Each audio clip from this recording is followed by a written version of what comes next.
Hi everybody, welcome to learn English online with Krishna. दोस्तों, learn English online with Krishna में आपका स्वागत है। अच्छा दोस्तों, मैंने अपने कई वीडियोस में एक साउंड का, एक फोनेटिक सिंबल का जिक्र किया है और वो है द श्व साउंड। और कई बार स्टूडेंट्स ने मुझसे पूछा कि ये साउंड क्या होता है या ये फोनेटिक सिंबल क्या होता है, इसको कैसे यूज़ करते हैं। तो दोस्तों, आज की क्लास में हम श्व साउंड के बारे में सीखेंगे कि ये क्या होता है और इसको कैसे कैसे हमको यूज़ करना चाहिए और इसके रूल्स क्या क्या हैं। तो दोस्तों, ये बहुत ही इंपॉर्टेंट और इन्फॉर्मेटिव क्लास है। आपको ध्यान से पूरे वीडियो को एंड तक देख के श्व साउंड के बारे में जान लेना चाहिए कि श्व साउंड क्या होता है। तो दोस्तों, आज जो हम टॉपिक कवर करेंगे वो है द श्व साउंड। अच्छा दोस्तों, आप इसकी स्पेलिंग तो देख ही रहे हैं, SCHWA, और इसको पढ़ेंगे श्व, द श्व साउंड, ऐसे इसको पढ़ना है। अच्छा दोस्तों, इसके बारे में समझते हैं कि इसका जो फोनेटिक सिंबल है वो क्या है, यानी इसका जो चिन्ह होता है इसको लिखेंगे कैसे। तो दोस्तों, श्व ये तो नाम हो गया इसका। ये एक इसका जो फोनेटिक सिंबल होता है वो इंग्लिश में जब हम ई लिखते हैं, अगर ई को उल्टा कर दें तो वैसा ये आपको दिखाई पड़ेगा। और इसका उच्चारण होता है दोस्तों आधा अ। आप समझ गए ये कैसे लिखा जाता है। ये लिखा जाता है, अगर हम ई को, इंग्लिश में जो ई होता है उसको अगर हम उल्टा कर दें तो वैसे ये लिखा जाता है और इसको पढ़ते हैं आधा अ। अच्छा दोस्तों, आधा अ हिंदी में तो नहीं होता, लेकिन इंग्लिश में सिर्फ उच्चारण सीखने के लिए, श्व साउंड को सीखने के लिए हमको इसको ऐसे समझना चाहिए कि ये आधा अ की तरह है। यानी अगर सिर्फ आधा अ हम बोलते तो हम कितनी देर अ पर रुकते, उतनी ही देर रुकेंगे तो ये साउंड निकलेगा। आप समझ गए। अच्छा दोस्तों, ये जो सिंबल है, ये जो फोनेटिक सिंबल है, अगर इस प्रकार के और सिंबल्स आपको सीखने हो, या क्योंकि अगर आप वो सिंबल सीखेंगे तभी ही आप डिक्शनरी से किसी भी वर्ड का प्रोनाउंसिएशन देखना सीख सकते हैं। तो दोस्तों, इसके लिए आपको, इस प्रकार के सिंबल सीखने के लिए आपको इंटरनेशनल फोनेटिक अल्फ़ाबेट सीखना चाहिए। अगर आप सीखना चाहते हैं तो मेरे चैनल पर एक प्लेलिस्ट है जिसका नाम है learn English pronunciation and phonetics, English pronunciation and phonetics सीखें। उस प्लेलिस्ट में आपको IPA के ऊपर, इंटरनेशनल फोनेटिक अल्फ़ाबेट के ऊपर 2 वीडियोज़ मिलेंगे। पहला जो उसका पार्ट 1 है दोस्तों, वो वावल साउंड्स के ऊपर है। उस वीडियो में मैंने जितने भी वावल साउंड्स होते हैं इंग्लिश में उनके बारे में बताया। और जो दूसरी वीडियो है मेरी, वो कॉन्सोनेंट साउंड्स के ऊपर है कि कॉन्सोनेंट साउंड्स कितने होते हैं इंग्लिश में, उसके बारे में। तो अगर आप उन वीडियोज़ को ठीक से देख लें, और जो सिलेबल स्ट्रेस, सिलेबल क्या होता है, सिलेबल स्ट्रेस क्या होता है, सिलेबल स्ट्रेस के रूल्स क्या हैं, डिक्शनरी से किसी वर्ड का प्रोनाउंसिएशन कैसे देखते हैं, इन सारे टॉपिक्स पर मैं ऑलरेडी वीडियोज़ बना चुका हूँ। तो वो वीडियोज़ अगर आप देखना चाहें तो मैंने जो प्लेलिस्ट आपको बताई, learn English pronunciation and phonetics, उस प्लेलिस्ट में जाके आपको ये सारे वीडियोज़ देखने चाहिए। तो आपको काफ़ी ज़्यादा नॉलेज मिलेगी और आपको करेक्ट प्रोनाउंसिएशन क्या होता है ये असल में पता चल जाएगा। थोड़ी सी मेहनत करनी पड़ेगी आपको। तो दोस्तों, ये जो फोनेटिक सिंबल है श्व का, वो जैसे ई को उल्टा कर देंगे और आधा अ इसका उच्चारण होता है। अब दोस्तों, इसके बारे में कुछ एक फैक्ट्स हम समझ लेते हैं कि ये कहाँ पर यूज़ होता है, किस प्रकार से, इसके रूल्स क्या हैं, तो ये हम समझ लेते हैं। तो दोस्तों, इसके बारे में एक फैक्ट जो मैं आपको बता दूँ कि जितने भी साउंड्स हैं इंग्लिश लैंग्वेज में, उनमें से सबसे ज़्यादा इस्तेमाल होने वाला साउंड है ये। तो ये है दोस्तों the most common sound in English. श्व साउंड जो है वो इंग्लिश में सबसे ज़्यादा कॉमन साउंड है। ये था फैक्ट नंबर 1। फैक्ट नंबर 2 पे आते हैं। वो ये है दोस्तों, और ये बहुत ही इंपॉर्टेंट है, कि ये श्व साउंड जो होता है, it is a weak unstressed sound and occurs in many words. ये एक बहुत सारे शब्दों में ये पाया जाता है, और ये एक वीक, कमज़ोर और अनस्ट्रेस्ड साउंड है। यानी कि ये ऐसा साउंड है जिस पर हम ज़्यादा देर तक नहीं रुकते।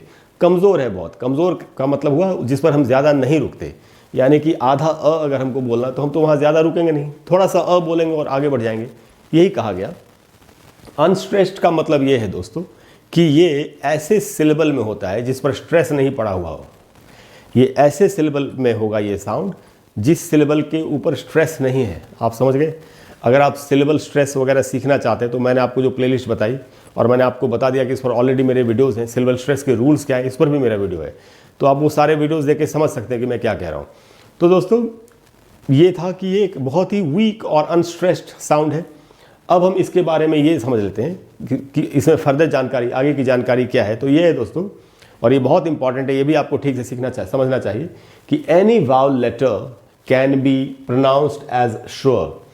कोई भी वावल, 5 वावल्स हैं, AEIOU, तो यहाँ पर ये कहा गया कि इनमें से किसी का भी साउंड श्व साउंड हो सकता है, यानी आधा अ हो सकता है। अब आप कहेंगे कि आधा अ है तो ये तो ए से बनना चाहिए। वही मैं आपसे कह रहा हूँ कि ऐसा नहीं है, ये पांचों वावल्स में से किसी का भी साउंड आधा अ हो सकता है। तो ये कैसे आधा अ होगा, ये किस बात पर डिपेंड करेगा? तो दोस्तों ये इस बात पर डिपेंड करेगा, it depends on the syllable it is in. किस प्रकार के सिलेबल में श्व साउंड है, इस पर ये डिपेंड करेगा कि इसका साउंड श्व होना चाहिए कि नहीं होना चाहिए। मतलब ये जो पांचों वावल्स है इनका साउंड श्व होना चाहिए कि नहीं होना चाहिए। इसका मतलब क्या हुआ? इसका मतलब ये हुआ दोस्तों कि अगर किसी वर्ड में कोई ऐसा सिलेबल है जिस पर स्ट्रेस नहीं है, तो उसी सिलेबल में इसका ये श्व साउंड ऐसा बनेगा इनका। अगर स्ट्रेस है वहाँ जोर देना है, वहाँ रुकना है ज़्यादा देर तक उस साउंड पर, आ के साउंड पर, ई के साउंड पर, ऊ के साउंड पर, ए के साउंड पर, या डिप्थोंग्स अगर ए का साउंड है, ओ का साउंड है, औ का साउंड है, इस प्रकार से, तब तो वहाँ पर इसका साउंड जो इनका साउंड है वही बनेगा। लेकिन अगर ये पांचों वावल्स ऐसे सिलेबल में जिस पर स्ट्रेस नहीं है, दबाव नहीं है, तो फिर इनमें से किसी का भी साउंड श्व का साउंड बन सकता है, ऐसा कहा गया। मुझे उम्मीद है कि आप अच्छी तरह समझ गए। मैंने 3-4 बार रिपीट कर दिया इस बात को जानबूझ के, जिससे कि आपके मन में ये बात सेट हो जाए कि असल में इन पांचों से भी श्व साउंड कैसे बन सकता है। अच्छा दोस्तों, अब कुछ एक एग्जाम्पल्स देखते हैं, क्योंकि एग्जाम्पल्स असली चीज़ है। एग्जाम्पल से पता चलेगा कि असल में श्व साउंड का कैसे इस्तेमाल होता है, कहाँ पर स्ट्रेस नहीं है, कहाँ पर है, और कहाँ हमको श्व साउंड इनमें से किसी से भी हम हम क्या बनाएंगे, जो बनता है वो हमको सीखना है। तो दोस्तों आपको एक वर्ड बताता हूँ। जैसे एक वर्ड है मैन, MAN, मैन। ये वर्ड जब अकेला यूज़ होता है मैन की तरह, तो इसका जो प्रोनाउंसिएशन होगा वो ऐसे लिखा जाएगा डिक्शनरी में। ये दोस्तों M से बनता है म। उसके बाद ये जो आप देख रहे हैं दोस्तों सिंबल, इससे बनता है ए का साउंड, तो और उसके बाद है न, तो म प्लस ए प्लस न यानी मैन। तो यहाँ जो ए है ये एक वावल है, इनमें से पांचों में से एक है, इसका साउंड फुल साउंड होता है ए का साउंड, मैन। लेकिन यही वर्ड MAN अगर किसी दूसरे वर्ड के साथ जुड़ा हुआ है और वो ऐसे सिलेबल में है जिस पर स्ट्रेस नहीं है, तो फिर वहाँ पर ए का उच्चारण आधा अ होगा, यानी श्व का साउंड होगा। कैसे? एग्जाम्पल में देख लेते हैं। जैसे ये वर्ड है दोस्तों, अब यहाँ पर मैन जो वर्ड है वो पोस्ट के साथ जुड़ा हुआ है, पोस्ट, तो हम बोलते हैं इसको पोस्ट मैन। लेकिन यही तो बात है दोस्तों, अभी हम सीखेंगे असल में उच्चारण क्या होता है। तो इस वर्ड को IPA में, इंटरनेशनल फोनेटिक अल्फ़ाबेट में, ऐसे लिखा गया। इसमें स्ट्रेस भी है, तो मैं आपको बताता हूँ। इसमें दोस्तों ये जो पहला सिलेबल है उसी पर स्ट्रेस है। ये जो आप निशान देख रहे हैं ये प्राइमरी स्ट्रेस का निशान है, प्राइमरी स्ट्रेस का सिंबल है। जिस सिलेबल के पहले ये स्ट्रेस का साइन हो, उसी सिलेबल पर हमको स्ट्रेस देना होता है। यानी इसमें ये जो ये आधा अ और ऊ का साउंड है, यानी जिसको हम ओ समझते हैं, उसका उच्चारण असल में होता है औ। तो इसीलिए, और इसमें जो मैन का जो हिस्सा है, तो सिलेबल जो है दोस्तों वो इस हिस्से पर है, इस जो स्ट्रेस है वो इस हिस्से पर है। और दूसरा जो हिस्सा है सिलेबल, ये वाला MAN वाला, उस पर स्ट्रेस नहीं है, यानी यहाँ पर मैन को मन की तरह पढ़ा जाएगा, आधा अ की तरह। तो इसको असल में क्या प्रोनाउंसिएशन होगा दोस्तों? ये होगा पोस्टमन। पोस्ट, एक तो पोस्ट नहीं होगा, दूसरा मैन नहीं होगा, पोस्टमन। तो हमको कहना चाहिए the postman is here, where is the postman. इस प्रकार से आपको पढ़ना चाहिए, ना कि वेयर इज द पोस्टमैन, ऐसे नहीं पढ़ना है हमको। अब हमको पता चल गया कि श्व साउंड कैसे निकालना है। तो दोस्तों चूंकि ये जो वर्ड है इसमें जो पहला जो हिस्सा है उसी पर स्ट्रेस है, उसी सिलेबल पर स्ट्रेस है, इसीलिए वहाँ ज़्यादा देर तक रुके, पोस्ट। और दूसरा जो हिस्सा है मैन वाला, उस पर स्ट्रेस नहीं है, इसीलिए यहाँ इस ए को आधा अ की तरह यानी श्व साउंड की तरह पढ़ा गया, इसलिए इसको हम पढ़ेंगे पोस्टमन। तो आप समझ गए मैं क्या कह रहा था और क्या रूल है। तो यहाँ लिखा है दोस्तों पोस्टमन। अब दोस्तों आते हैं दूसरे एग्जाम्पल पर। दूसरा एग्जाम्पल है दोस्तों, जैसे ये वर्ड है PRESENT। अच्छा दोस्तों, ये वर्ड वर्ब भी होता है और ये वर्ड नाउन भी होता है। जब ये वर्ब होता है तब इसका, यानी किसी को उपहार देना, प्रेजेंट करना किसी को कोई चीज़, जब ये वर्ब की तरह आप यूज़ करेंगे तो इसका प्रोनाउंसिएशन क्या होता है वो हमको सीख लेना चाहिए। तो वो होता है दोस्तों प्रेजेंट। अब यहाँ इस वर्ड को मैंने दो हिस्सों में बांटा है। तो इसमें अगर आप देखेंगे PRI जो है उसका साउंड बनेगा प्री, और उसके बाद जो सिलेबल है उसके ऊपर यहाँ प्राइमरी स्ट्रेस का निशान है, यानी यहाँ जो ए का साउंड है वो ज़्यादा रहेगा और यहाँ ज़्यादा रुकेंगे, तो हम इसको पढ़ेंगे प्रेजेंट।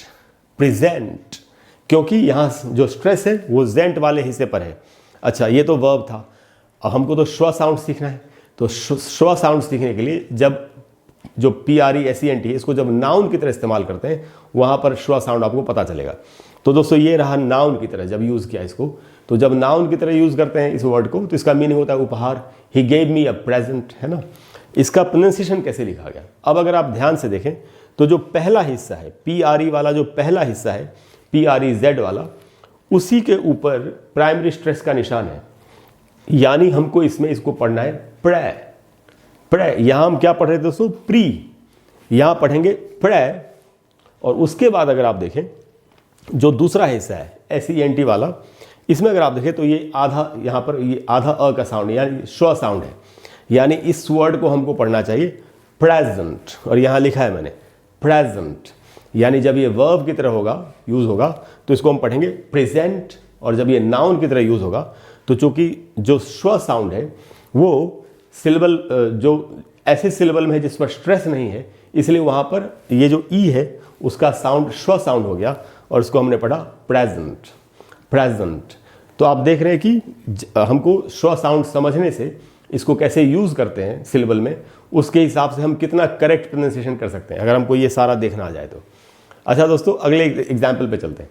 अब जैसे दोस्तों ये वर्ड है अबाउट, ABOUT, और इसको अक्सर हम लोग अबाउट कैसे भी करके पढ़ लेते हैं, लेकिन अगर हम स्ट्रेस के हिसाब से चलें, IPA के हिसाब से चलें, डिक्शनरी में जैसे प्रोनाउंसिएशन लिखा उस हिसाब से चलें, तो अगर आप देखेंगे तो इस हिस्से को अगर इस वर्ड को अगर दो हिस्सों में बांट दिया जाए तो जो पहला हिस्सा है वो है ए का साउंड और उस पर स्ट्रेस नहीं है, इसीलिए इस ए को यहाँ श्व साउंड की तरह पढ़ा जाएगा, आधा अ की तरह।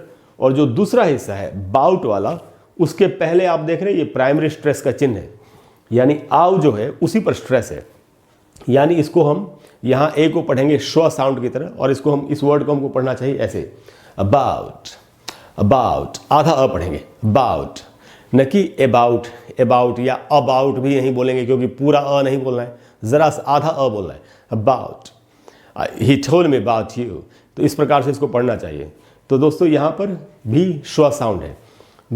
इसके बाद दोस्तों दूसरा एग्जाम्पल देखते हैं। दूसरा एग्जाम्पल है दोस्तों ये वर्ड, बहुत ही कमाल का वर्ड है और आपको एक पता भी चलेगा कि करेक्ट प्रोनाउंसिएशन क्या है, LIZARD। इसको मैंने अक्सर लोगों को लिजार्ड पढ़ते हुए सुना है।